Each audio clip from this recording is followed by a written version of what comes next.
If anyone has a dream out there, just know that I'm living proof that they do come true. Thank you so much to the Academy. I'm so grateful for this. And Daddy, this is for you. She was the ultimate Hollywood bombshell, an Oscar-winning actress and a global sex symbol who captivated the world with an enigmatic allure that few could resist. Kim Basinger wasn't just a movie star. She was a phenomenon, a face that defined an era of glamour and desire. Her posters were on countless walls, and her presence on screen was electric, a potent mix of vulnerability and power that made her one of the most sought-after actresses of her time. From a Bond girl to the iconic Vicky Vale in Batman, her rise was stratospheric. Her fame felt absolute. But what happens when a star that burned so brightly seems to just disappear? The story of Kim Basinger is often painted as a Hollywood tragedy of isolation, financial ruin, and heartbreaking personal battles. The standing ovations were replaced by a deafening silence, the global spotlight traded for a life lived deliberately in the shadows. So, what really happened? Her story is a maze of catastrophic decisions, public humiliation, and private pain. It kicks off with a single film that would cost her millions and tarnish her reputation, and it's underscored by a secret she hid for decades. A crippling anxiety that made fame her own personal prison. Was it the bizarre film that left her shattered? The nearly $9 million lawsuit that bankrupted her? Or the painful public divorce that finally broke her spirit? This is the untold story of Kim Basinger's shocking downfall, a saga that feels more devastating than fiction. Before the flashbulbs and the fame, there was a young girl from Athens, Georgia, named Kimala Ann Basinger. Born into a family of performers, her mother an actress, her father a jazz musician, you could say she was destined for the stage. But under the surface of this seemingly perfect Southern upbringing, a deep and debilitating struggle was taking hold.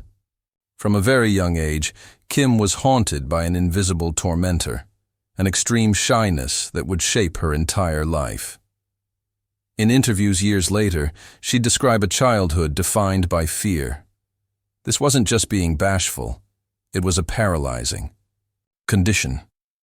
She has said her shyness was so severe she would physically faint if a teacher called on her in class.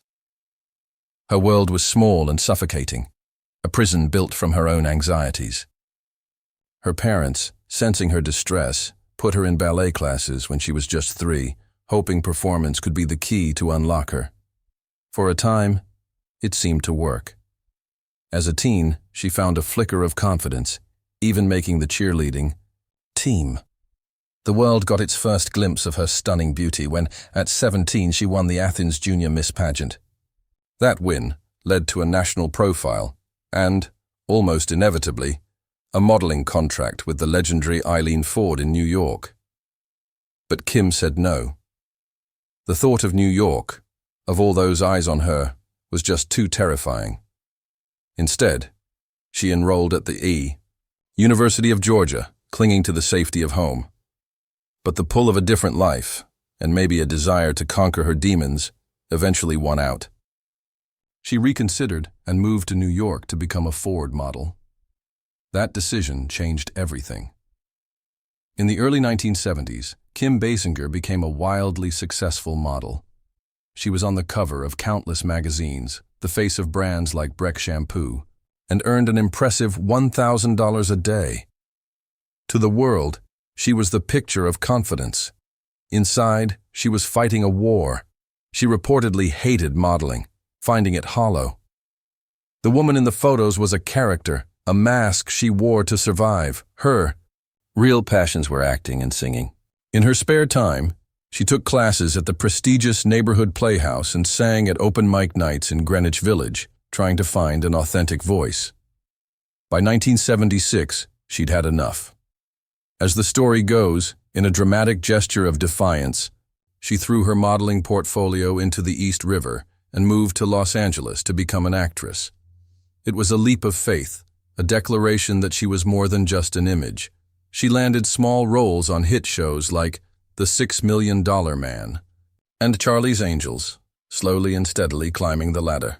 But her big break was just around the corner, a role that would ironically cast her as a woman of immense seductive power, the very thing Kim felt she never had. Hollywood in the 80s was the land of larger-than-life stars, and Kim Basinger was about to become one of its brightest. Her breakthrough hit in 1983 when she was cast as Bond girl Domino Patachi in Never Say Never Again, starring opposite the original 007, Sean Connery. Playing a Bond girl is a rite of passage for an aspiring bombshell, and Basinger more than delivered. She was magnetic, holding her own against a screen legend and instantly grabbing the world's attention. The film was a hit, and suddenly, Kim Basinger was a name everyone knew. Her star kept rising with a Golden Globe nomination for The Natural, where she starred with Robert Redford. But it was her next role that would forever cement her status as the sex symbol of the decade. In 1986, she starred opposite Mickey Rourke in the controversial and intensely erotic drama 912 Weeks. The film, with its raw look at a volatile and sexually charged affair, was a cultural lightning rod. While it got mixed reviews in the US, it was a massive sensation in Europe, solidifying Basinger's image as a fearless screen siren. And here's the paradox of Kim Basinger. On screen, she was a woman diving into a world of passion and emotional extremes. In reality, she was still the shy girl from Georgia, grappling with an anxiety that never left her side. Fame wasn't a comfortable coat. It was a heavy, suffocating cloak. Every public appearance, every interview, was an ordeal. The world saw a goddess. She felt like an imposter. Then came the role that launched her into the stratosphere. In 1989, Tim Burton cast her as Vicky Vale, the tenacious photojournalist in his gothic blockbuster, Batman. The film was a cultural phenomenon, one of the biggest movies of its time. Basinger wasn't just a damsel in distress. She brought a toughness and a vital emotional core to the film. She was actually a last-minute replacement for another actress and had to be flown to London on short notice, stepping into a high-pressure whirlwind. Her portrayal of Vicky Vale was central to the movie's success. She was the human anchor in a world of comic book extremes, the audience's eyes into the dark world of Gotham City. The chemistry between her and Michael Keaton's Batman was electric, and her iconic scream became one of the film's most memorable moments. Batman made Kim Basinger a household name across the globe. At the dawn of the 1990s, she was at the absolute peak of her career. She had achieved a level of fame most actors only dream of. From the outside, her life was a fairy tale. But behind the velvet ropes, the foundation of her world was starting to crack. The pressure was intensifying her private struggles, and a single decision was about to set off a chain reaction that would lead to her personal and professional ruin. The turning point, the moment the fairy tale began to curdle, can be traced to one ill-fated film, Boxing Helena. The project, from first-time director Jennifer Lynch, was already controversial. Its bizarre plot was about a surgeon so obsessed with a woman that he amputates her limbs and keeps her in a box. It was dark, artistically risky. The kind of role that could be either brilliant or a career killer. Initially, Basinger was attached to star, but as production neared, she grew deeply uncomfortable with the script, particularly the nudity and its dark themes. Citing creative differences, she backed out just weeks before filming was set to begin, a decision she felt was her right. The film's producers, Mainline Pictures, saw it very differently. They saw a breach of contract. In March 1993, the studio sued her for an astonishing $8.9 million. The legal battle was a brutal, public spectacle. Basinger's team argued she never signed a formal contract. Mainline Pictures argued a verbal agreement was in place, and her exit had caused catastrophic financial damage. The trial became a media circus, with every detail splashed across the news. Basinger was painted as difficult, unprofessional, and unreliable, a toxic label for any star. In a stunning verdict that sent shockwaves through Hollywood, the jury sided with the studio. Kim Basinger was ordered to pay a crippling $8.1 million. For the star of Batman, one of the highest-paid actresses in the world, it was a financial death blow. Just 3 weeks later, Kim Basinger filed for bankruptcy. For a star at the top of her game, it was a public shaming like no other. But the boxing Helena lawsuit wasn't her only catastrophic financial move. A few years earlier, in 1989, chasing a dream to create a haven away from Hollywood, Basinger and some partners bought almost the entire town of Braselton, Georgia, for $20 million. Her vision was to turn the sleepy 500-person town into a tourist destination and creative hub, complete with movie studios and a film festival. It was a heartfelt, if naive, attempt to build something connected to her roots. In reality, it was a slow-motion disaster. The project was far more complex and expensive than she'd imagined. Basingerville never happened. The $20 million investment became a millstone around her neck.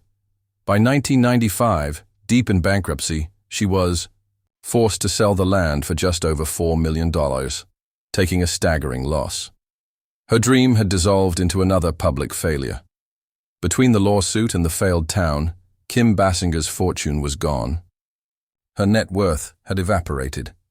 She had lost millions, but the cost was more than just money. Her professional reputation was in tatters. The first major crack in her glamorous facade had appeared, and it was a chasm. But this was only the beginning. As she struggled to pick up the pieces, her personal life was about to become the stage for an even more painful tragedy. While her professional world was imploding, Kim Basinger met Alec Baldwin on the set of the 1991 film The Marrying Man. Their connection was immediate and intense. Both were at the height of their fame, two of Hollywood's most magnetic stars.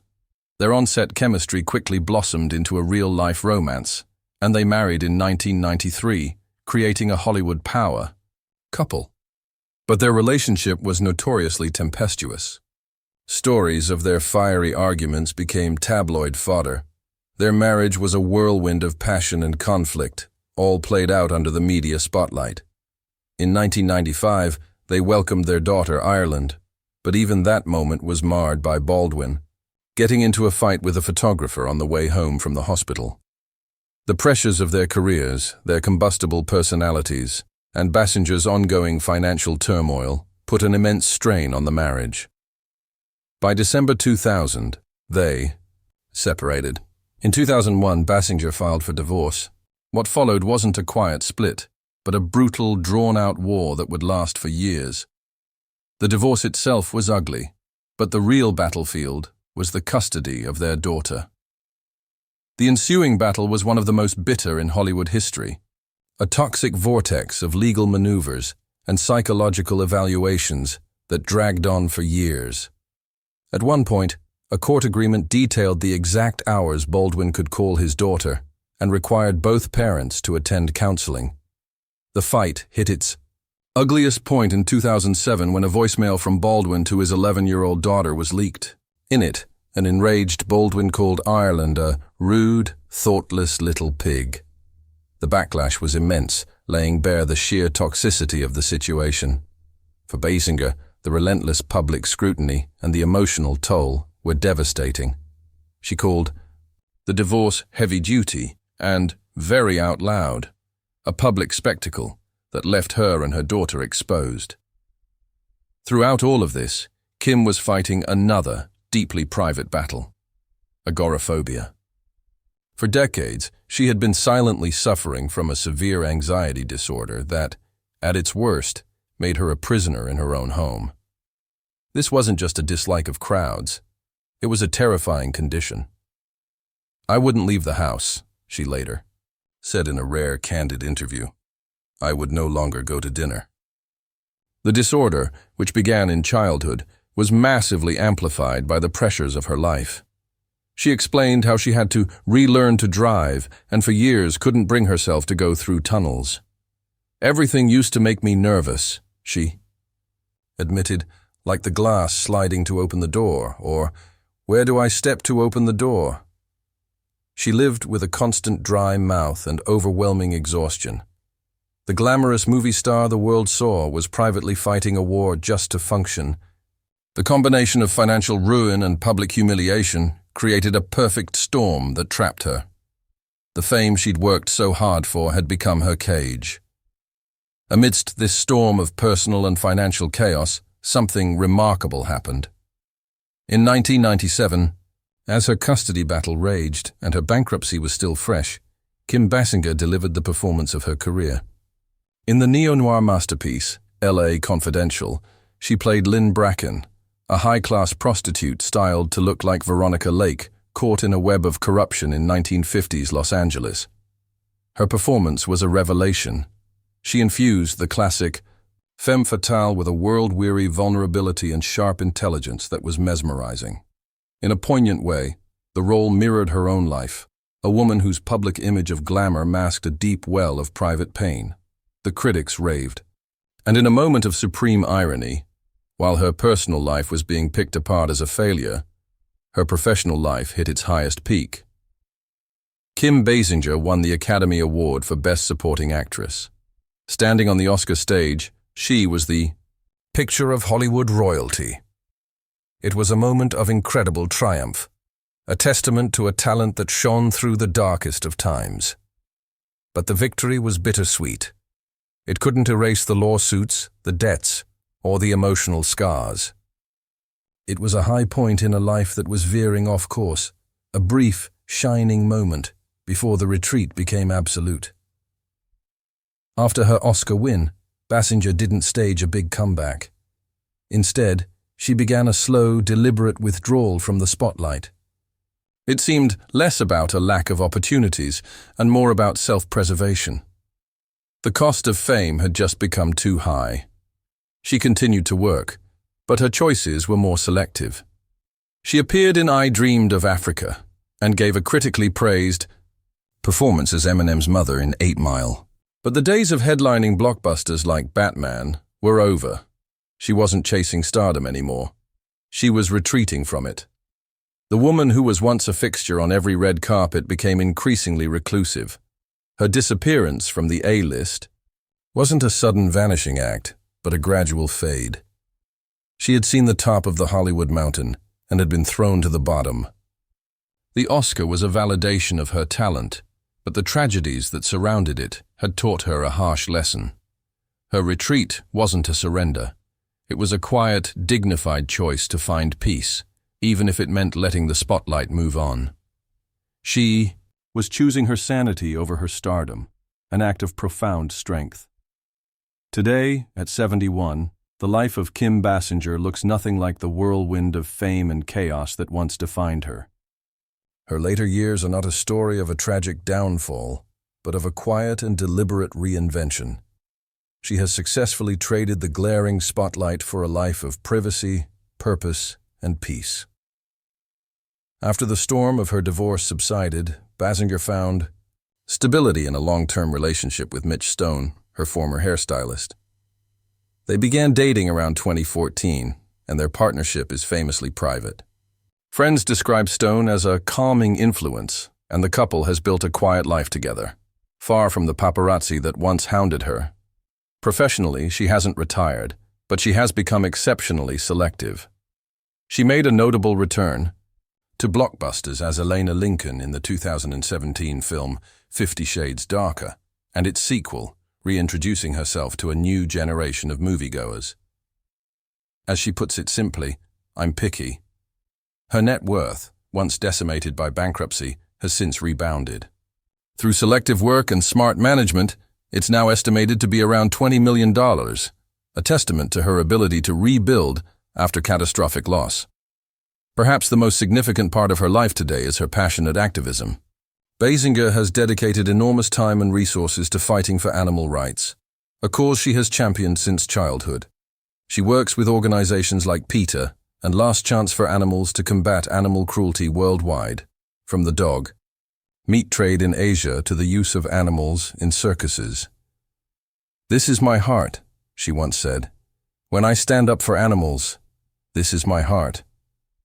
This work has given her a mission far removed from the pressures of Hollywood. Her struggles with agoraphobia also have a new chapter. By speaking openly about them in a 2022 interview with her daughter Ireland, she reclaimed the narrative. Sharing her story of having to relearn how to drive and being housebound for months has shed light on the silent battles that so many face, turning her private pain into a source of public empathy. So, is the story of Kim Basinger truly a tragedy? The financial ruin was real. The public humiliation was brutal. The pain was undeniable. But maybe the real tragedy would have been for her to stay in a world that was slowly destroying her. Her retreat from the A-list, once seen as a mysterious disappearance, now looks like a courageous escape. She chose to reclaim her life from an industry that often leaves its brightest stars broken. At 71, Kim Basinger isn't a fallen icon.